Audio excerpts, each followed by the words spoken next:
Alkitab kita, Mazmur 119 ayat 58 sampai ayat yang ke-63. Kebetulan tadi Ma Ellen bilang ada banyak hal yang Tuhan lakukan dalam hidup Ma Ellen, jadi kita kebetulan firman Tuhan ini cocok dengan kesaksian ini. Mazmur 119 ayat yang ke-58. Kalau boleh kita baca satu orang satu ya. Mazmur 119, saya baca ayat 58, lalu yang lain ikut-ikut ya. Mazmur 115 ayat 58 saya baca. Aku memohon belas kasih-Mu dengan segenap hati. Kasihanilah aku sesuai dengan janji-Mu. 59, satu orang baca untuk kita. Aku memikirkan jalan-jalan hidupku Ya. dan melangkahkan kakiku menuju peringatan-peringatan. Lalu ayat 60.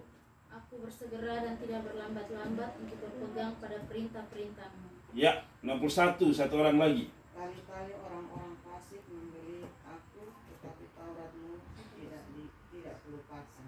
Mazmur 119, Mela.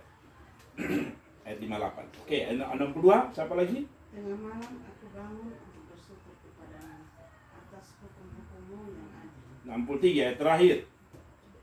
Siapa yang baca?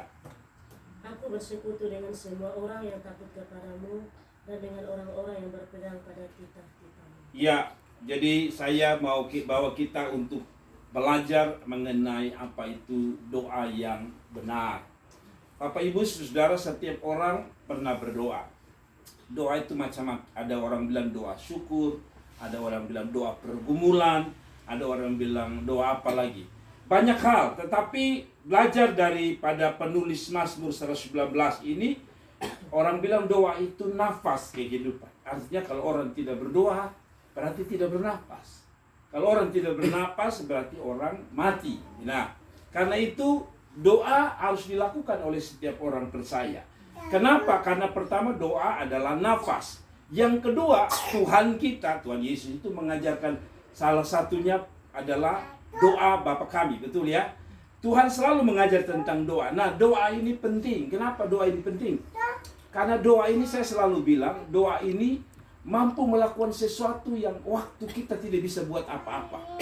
Jadi, kalau kita baca tokoh Alkitab, banyak tokoh Alkitab yang sudah tidak bisa bikin apa-apa, mereka berdoa. Dan Tuhan melakukan sesuatu. Jadi, doa ini penting. Namun, sungguh sayang ada banyak orang berdoa, tapi mereka tidak mengerti konsep doa yang benar itu bagaimana. Sebab kalau doa itu kenapa harus benar? Doa yang benar lah yang membuat Tuhan bekerja. Amin.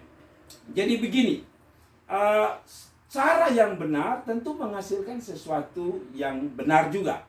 Karena itu doa yang benar menghasilkan jawaban doa. Yang setuju katakan amin. Nah, Bapak Ibu, doa yang benar itu bagaimana? Yang saya mau bawa kita di dalam ayat 58, coba kita baca ayat 58. Aku memohon, kata memohon itu artinya berdoa.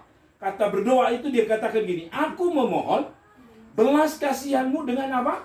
Segenap hati. Kalau begitu, mohonnya dengan apa? Segenap hati. Kalau begitu doa yang benar itu doa yang lahir dari hati yang sungguh-sungguh. Jadi doa itu bukan sekedar kita omong-omong dengan Tuhan, tapi doa itu kalau mau lihat Tuhan bekerja, pertama doa dengan kesungguhan hati yang digambarkan dalam Alkitab apa? Dengan segenap hati, ya. Tuhan lihat kita punya hati, ya. Dan saya suka tadi dia bilang begini. Dia tidak bilang begini. Doa dengan kata-kata yang segenap hati. Tapi dia bilang doa itu dengan segenap hati. Apa artinya? Artinya begini. Saya tahu bahwa doa ini kan ada orang pintar doa. Dia omong bagus sekali. Ada kita yang omong mau doa itu, aduh pikir ya abis ini beta omong apa gitu. Tapi saya suka karena Tuhan tidak bilang doa yang benar itu doa yang penuh kata-kata yang benar. Tapi dia bilang gini, doa dengan segenap hati. Artinya gini, kalau saudara doa dengan mulut yang tidak pintar berdoa, tapi kalau saudara berdoa dengan kesungguhan, itulah doa yang benar yang didengar Tuhan. Amin. Satu waktu katanya di hutan, ada seorang anak berjumpa dengan singa yang akan menerkam anak kecil. Tapi karena di sekolah minggu selalu diajar tentang doa Bapa kami, berikanlah kami pada hari ini makanan kami yang secukupnya. Jadi waktu dia ketemu singa, karena dia bingung, dia harus berdoa bagaimana. Sehingga itu sudah mau terkam dia, lalu dia berdoa. Bapa di sorga, berikanlah kami pada hari ini makanan kami yang secukupnya. Bayangkan dia doa begitu, tapi katanya akhirnya Tuhan mengerti maksudnya. Tuhan tolong beta, ini ada sinnya. Tapi dia pun doa itu justru terbalik. Dia bilang terima kasih buat makanan. Dia lupa bahwa singa yang harusnya berdoa begitu. Terima kasih buat makanan yang didapat. Tetapi katanya akhirnya Tuhan dengar. Walaupun ini hanya ilustrasi. Ternyata sebuah doa tidak perlu kata-kata yang terlalu bagus. Tapi yang penting hati yang sungguh. Amin. Orang Kupang bilang buat doa tersalah soalnya apa. Maksudnya kata-kata ini soalnya beraturan soalnya apa-apa.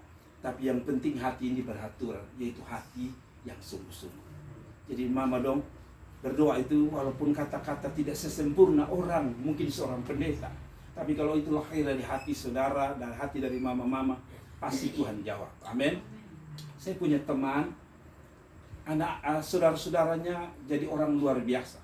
Ya, ada yang kerja di kapal, ada yang pegawai di mana begitu. Saya tanya rahasianya, ini dari seorang mama yang juga jual kacang. Saya selalu bilang di depan gereja Penial itu ada satu mama dari Kotong masih kecil sampai tua ini dia masih jual. Entah sekarang ya. Tapi katanya mamanya itu orang buta huruf. Tapi mamanya itu punya doa untuk anak-anak luar biasa. Mungkin mamanya tidak punya kata-kata bagus, tapi hatinya sungguh dan Tuhan memberkati anak-anak. Mailen, betanya mau kasih ukuat kepada Mailen. Mungkin kadang-kadang kita tidak perlu kata-kata, tapi kadang-kadang kita hanya nangis. Waktu kita nangis, orang tidak mengerti kita omong apa. Ya, coba perhatikan orang kalau lagi nangis, meraung itu. Kadang-kadang kata-kata kan tidak jelas. Ya, tidak jelas. Tapi katanya karena lahir dari kesungguhan, Tuhan pun terima itu jelas. Ada amin. Yang kedua, menurut konsep ini, doa yang sungguh-sungguh itu yang kedua yang saya mau sampaikan. Saya belum ya, saya baca dulu ya. Yakobus 5 ayat 17 saya baca ya. Yakobus 5 ayat 17 bilang gini. Orang yang berdoa sungguh-sungguh. Elia adalah manusia biasa, sama seperti kita. Dan ia telah bersungguh-sungguh berdoa supaya hujan jangan turun, dan hujan pun tidak turun di bumi selama 3 tahun 6 bulan. Lalu ia berdoa pula dan langit menurunkan hujan, dan bumi pun mengeluarkan buahnya. Jadi lihat, Elia itu dikatakan saya manusia biasa kayak kita juga, ya. Tetapi Alkitab bilang bukan karena dia pandai berkata, tapi karena hatinya yang sungguh-sungguh. Jadi sekali lagi, berdoalah dengan bahasa kita. Saya suka kitab pun Tuhan tidak perlu harus pakai bahasa tertentu ya. Kalau agama yang lain harus ada bahasa tertentu. Kita nih Tuhan, bahkan bahasa hati yang tidak bisa didengar seorang manusia, itu didengar Tuhan. Amin. Yang kedua, berdoa yang benar itu berdoa sesuai janji firman Tuhan. Coba baca ayat yang ke-58b. Aku memohon belas kasihan kepadamu dengan segenap hati. Apa dikatakan? Kasihanilah aku sesuai dengan janjimu. Saudara, kadang-kadang katanya doa itu kalau mau lihat Tuhan kerja itu, doa sampai klaim janji Tuhan. Dan pendoa ini mengatakan, aku memohon. Lalu dia bilang, sesuai dengan janji. Saudara bisa berdoa sambil ingat firman Tuhan apa yang merupakan doa. Misalnya Yakobus yang mengatakan doa orang benar besar kuasa. Tuhan, saya berdoa karena saya percaya di balik doa ada kuasa. Amin. Jadi katanya doa sambil mengklaim janji Tuhan. Amin. Saudara berdoa, saudara bilang Tuhan saya tahu saya punya masa depan luar biasa. Saya pegang janji Tuhan Yeremia 29 ayat 11. Jadi doa sambil apa? Pegang janji Tuhan. Yang ketiga, doa yang benar adalah doa yang disertai dengan ketaatan. Coba baca ayat 59 dari Mazmur 119. Aku memikirkan jalan-jalan hidupku, dan aku melangkahkan kaki menuju apa? Peringatan-peringatanmu. Aku bersegera dan tidak berlambat-lambat untuk berpegang, sekali lagi apa? Pada perintah-perintahmu. Tali-tali orang fasik membelit aku, tetapi Tauratmu tidak kulupakan. Jadi katanya doa dibarengi dengan ketaatan. Saudara kalau ingat, saya selalu pakai ilustrasi yang sama, tetapi ini ada makna ketaatan. Waktu Yohanes pasal 2, kalau Bapak Ibu pulang baca Yohanes pasal 2 ayat 1 sampai 11, peristiwa mengenai perkawinan di Kana. Alkitab mengatakan mereka kekurangan anggur, betul ya? Lalu Ibu Yesus pergi ke dapur, lalu Ibu Yesus bilang kepada para hamba-hambanya, apa saja yang Tuhan suruh, buat itu. Lalu kalau Bapak Ibu baca di dalam Yohanes pasal 2 ayat 1 sampai 11, Tuhan bilang begini pada hamba-hamba, isilah tempayan-tempayan itu apa? Penuh dengan air. Lihat ya. Jadi Maria sudah bermohon, meminta, berdoa, omong dengan Tuhan Yesus, mereka kekurangan anggur. Tapi tidak cukup hanya minta atau berdoa. Lalu Tuhan suruh mereka, isi tempayan itu penuh dengan air. Dan Alkitab bilang, mereka pun mengisi tempayan itu penuh dengan air. Persis seperti Tuhan suruh. Dan kita tahu apa yang terjadi. Air berubah jadi anggur. Betul ya? Kalau Bapak Ibu baca 5 roti dan 2 ikan sama. Waktu orang-orang tidak kehabisan roti, lalu Tuhan bilang kepada orang-orang atau kepada anak kecil itu yang punya 5 roti dan 2 ikan. Dia bilang, bawa kemari. Ya kan? Lalu anak kecil itu taat dan bawa kepada Tuhan. Lihat, doa yang disertai dengan ketaatan selalu menggerakkan hati Tuhan. Saya ulangi lagi. Doa yang dibarengi dengan ketaatan pada Tuhan, pada firman Tuhan, selalu menggerakkan hati Tuhan. Sekali lagi saya ulangi. Doa yang lahir dari ketaatan apa? Menggerakkan hati Tuhan. Jadi Bapak Ibu, ketaatan kita pada firman Tuhan dan diberingi dengan doa yang sungguh-sungguh melahirkan kuasa Tuhan. Yang setuju katakan amin. Bapak Ibu, saudara yang diberkati Tuhan. Jadi ada banyak contoh. Kalau Bapak Ibu baca seorang bernama Naaman. Naaman ini panglima, ya. Dan di dalam catatan Naaman ini, kalau Bapak Ibu baca, dia itu kena kusta. Lalu satu waktu dia pergi ke Israel, dan di Israel itu ada hamba Allah bernama Elisa. Dan waktu dia sampai sana, Elisa bilang sama dia, benamkan dirimu 7 kali. 1, 2. Tapi Bapak Ibu tahu bahwa itu sungai itu adalah sungai yang kotor pada waktu itu di Israel. Seorang panglima yang hidup bersih disuruh apa? Benamkan diri 7 kali itu sulit. Karena di negerinya Naaman ini punya sungai yang katanya bagus-bagus sekali. Nah, tapi kata Alkitab waktu dia bilang, buat apa? Kan Elisa bisa datang lalu menggerak-gerakkan tangannya. Tapi hambanya dia itu berkata, Naaman, bos, panglima, kalau Elisa suruh yang lebih sulit, pasti Naaman lakukan itu. Dan Alkitab bilang, Naaman pikir betul juga ya. Saya kan mau sembuh. Kalau saya lakukan yang susah juga, pasti saya lakukan. Dan dia kembali, Alkitab mengatakan, dia persis ikut Elisa punya permintaan. Dan akhirnya kata Alkitab, kustanya sembuh. Apa artinya? Doa harus dibarengi dengan ketaatan. Amin. Ya, kita pun anak-anak saja saya selalu bilang ya. Kita tuh suka kasih sesuatu untuk anak kita. Kalau dia minta apa, sebenarnya bukan kita tidak mampu kasih. Apalagi perkara-perkara sederhana, misalnya uang jajan. Tapi manusia kita selalu dalam hati, kan saya selalu bilang, kalau kita anak kita suruh, lalu dia minta sesuatu, sebenarnya bukan berat untuk kasih dia. Yang kadang-kadang membuat kita berat kasih anak itu apa? Ketidaktaatan dia dalam hati. Kadang-kadang ini anak ini kalau dia minta cepat, maka kalau suruh dia susah. Sering kita potong orang tua kan begitu. Sebenarnya bukan tidak mampu, tapi kadang-kadang anak-anak itu sedikit melawan kita. Itu saja mengecewakan kita, bilang dalam hati, kok es krim itu harga berapa?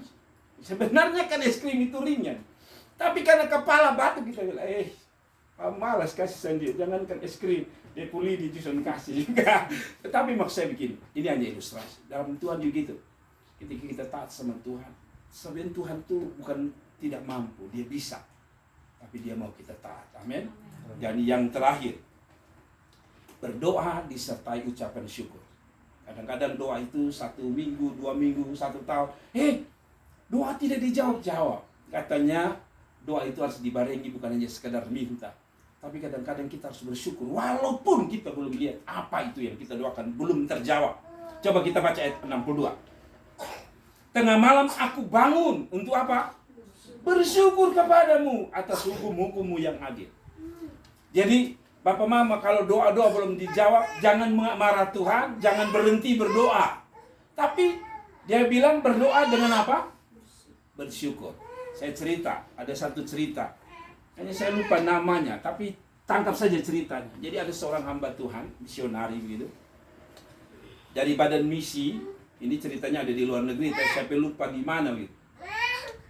Jadi dia disuruh pergi ke salah satu tempat di Afrika. Jadi kalau kita tahu Afrika itu kan luas sekali. Jadi dia pergi ke pedalaman Afrika untuk melakukan misi memenangkan orang-orang yang belum mengenal Tuhan. Ini adalah satu suku di mana suku ini primitif, suka makan manusia. Namun entah bagaimana sebelum dia berangkat dia mengalami kecelakaan. Bayangkan. Dia berdoa supaya dia bisa pergi misi memenangkan banyak jiwa di suku pedalaman di Afrika, di hutan sana. Tapi sebelum dia berangkat, dia tabrakan, entah tabrakan atau apa, saya lupa persis ceritanya, tapi kecelakaan dan kakinya harus diamputasi. Coba kita, pasti kita marah Tuhan. Ketong doa, sudah serahkan hidup, mau pi melayani, kenapa beta pun kaki patah?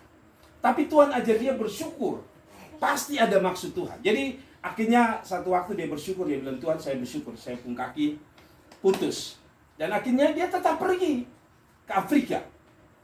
Dan ketika dia sampai di sana, dia berjumpa dengan pasukan daripada raja dari suku Afrika ini, salah satu suku Afrika ini. Lalu mereka menyerang dia. Pada waktu mereka menyerang dia, ini adalah suku kanibal yang suka makan daging manusia. Jadi waktu mereka ketemu ini misionaris pendeta ini, mereka sudah ikat dia dan mereka siap makan. Padahal dia mau datang memberitakan firman Tuhan. Jadi singkat cerita, mereka adakan kayak upacara begitu. Dan sebelum mereka makan dia, mereka bilang, kalau kamu bisa bikin mujizat, maka kami akan ikut kamu. Sudah tahu, tanpa sadar, satu pagi ketika mereka mau makan dia begitu, dia mandi di sungai, dia dikasih kesempatan mandi di sungai. Dan rupanya dia pakai kaki palsu begitu. Jadi sebelum mandi dia lepas kaki palsunya, dia mandi tuh. Lalu si kepala suku ini punya pasukan itu lari ketakutan. Mereka bilang, itu dewa kami. Jadi raja ini, bagaimana bisa dewa? Iya, bayangkan dia bisa lepas kakinya, lalu dia pasang lagi. Jadi kepala suku itu datang. Ini kisah nyata, saudara-saudara. Jadi waktu kepala suku itu datang itu heran. Mereka bilang, coba kamu ulang lagi. Dia tanpa berpikir panjang, dia ambil kakinya, dia pasang, lalu dia jalan, lalu dia bilang, coba lepas lagi. Dia lepas lagi, lalu dia pasang lagi. Dan mereka bilang, ini dewa. Karena belum ada di suku kami yang bisa lepas dan pasang kaki. Lalu orang itu terima. Kepala suku mengatakan, kami tidak jadi makan dia, kami tidak jadi bunuh dia. Kami mau dengar. Lalu dia mulai khotbah dan suku itu terima Yesus Kristus. Bayangkan. Seandainya dia tidak bersyukur, dia tinggalkan, dia tidak pernah lihat yang namanya misi Tuhan berhasil. Kadang-kadang Tuhan izinkan kita pun doa tidak dijawab. Karena Tuhan punya maksud-maksud tersembunyi yang mungkin hari ini kita tidak ngerti. Tapi kalau kita bersyukur, di balik ucapan syukur selalu orang bilang ada mujizat.